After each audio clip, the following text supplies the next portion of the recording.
रेखा के पिता दिल्ली में किसी तरह अपने और अपने परिवार का पेट पाल रहे थे, पर एक दिन अरे रमेश, तुम्हारी बेटी के तो समझो भाग्य ही खुल गए। वकील लड़के का रिश्ता आया है। अरे वाह, कब करना चाहते हैं शादी? वो लोग तो जल्द से जल्द ही करेंगे। बाकी शाम को मैंने रेखा को देखने के लिए बुला लिया है। तेरा घर छोटा है तो तुम लोग मेरे घर ही आ जाना। राकेश और उसकी बीवी सारी तैयारी के साथ रोहित और रेखा की शादी कर देते हैं। लेकिन अगले ही दिन देखो रेखा, शादी भले ही हो गई है, लेकिन तुम ये मत सोचना कि मैं किसी जोरू के गुलाम टाइप रहूंगा। रेखा को रोहित की बात अजीब लगती है।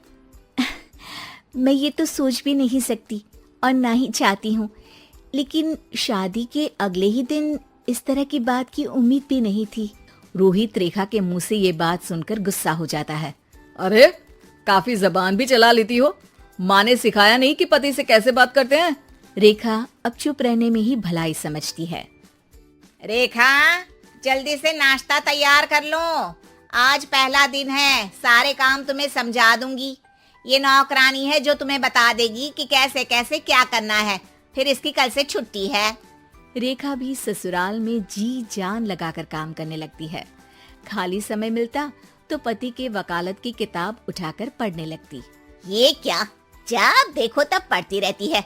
अच्छा सुन, कल पिता के घर से 20,000 रुपए लेकर आना। मेरे छोटे बेटे की फीस भरनी है। लेकिन पापा क्यों भरेंगे उसकी फीस? अरे वाह जी वाह, पापा क्यों भरेंगे? तो ये बता, हम क्यों रखेंगे तुझे यहाँ? क्यों खाना देंगे फ्री में? अरे, क्योंकि मैं बहू हूँ इस घर की। तभी वहाँ रोहित आ जाता है। अरे वाह, बड़ी जबान चला रही हो। चुपचाप माँ जो कह रही है वैसा कर, वरना सामान उठा और जा अपनी झोपड़ी में। बेचारी रेखा क्या करती, पिता के घर जाती है, उनको सारा हाल बताती है। पिता भी जैसे तैसे पैसों का इंतजाम कर बेटी को ससुराल के लिए विदा करते हैं। देखा, अब कहाँ से आए पैसे? अरे बहुत माल है तुम लोगों के पास, बस सीधी उंगली से निकालते नहीं। नहीं माँ, पापा ने अपनी मोटरसाइकिल बेचकर पैसों का इंतजाम किया है। पता नहीं अब वो ऑफिस कैसे जाएंगे। अरे वाह भाई, ये भी हम सोचे। खैर, जैसे तैसे दिन बीतते हैं। रेखा जहाँ एक प्यारे से बेटे की माँ बनती है, तो वहीं उसका वकालत की किताब में ज्ञान और गहराता जाता है। हे भगवान, बुरे फंसे। ये केस तो लगता है कि मैं हार ही जाऊंगा। देखिए, मैंने आपकी इस केस की फाइल पढ़ी थी। इस केस को जीतना बहुत ही आसान है।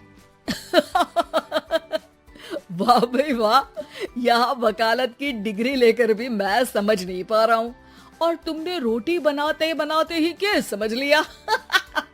अरे जाओ जाओ, जाकर मुन्ने को संभालो। केस मैं संभालूंगा। ए लड़की सुन, जाकर अपने बाप के यहाँ से 3 लाख लेकर आ। पूरा घर फिर से बनाना है। छोटे की शादी करूंगी तो छोटी बहू को कहाँ रखूंगी? पूरा घर तो तूने घेर रखा है। ऐसा मत बोलिए माँ जी, पापा इतना पैसा कहाँ से लाएंगे? अब तो वो रिटायर भी हो गए हैं। हाँ, तभी तो बोल रही हूँ, रिटायरमेंट के पैसे तो मिले होंगे ना। लेकिन वो अगर आपको दे देंगे तो बुढ़ापा कैसे काटेंगे? रोहित रेखा की बात सुनकर गुस्सा हो जाता है। ए सुन, चल अपना सामान उठा, अपना बच्चा उठा और निकल यहाँ से। रेखा के लाख आग्रह के बाद भी रोहित और उसकी सास उसे घर में नहीं रखते। पापा, मैं तलाक चाहती हूँ। बेटा, मेरे पास वकील के पैसे नहीं है। पापा, आप मुझे वकालत करवा दीजिए, अपना केस मैं खुद लड़ूंगी। इस बार रेखा के पिता भी उसे ससुराल ना भेजकर रिटायरमेंट के पैसों से वकालत करवाते हैं। और फिर एक दिन कोर्ट के बाहर, रोहित, आज तुम अपना ही केस हार गए, वो भी उस लड़की से जिसकी तुमने कभी कदर ही नहीं की। रेखा, मुझे माफ कर दो। मैं इतनी बड़ी अमाउंट कहाँ से लाऊंगा? मैं हर महीने पैसे नहीं दे सकता तुमको। पैसे वहीं से लाना जहाँ से तुम मेरे पापा को लाने के लिए मजबूर करते थे। एक पिता अपनी बेटी की शादी उसकी खुशहाली के लिए करता है, ना कि सारी जिंदगी कर्जदार बनने के लिए। अरे, मेरे ही बेटे की किताब पढ़ पढ़ कर ज्ञान बांट रही हो? वकालत की किताब तो ससुराल में ही पड़ी थी ना। बिल्कुल, यहाँ मेरी गलती रही।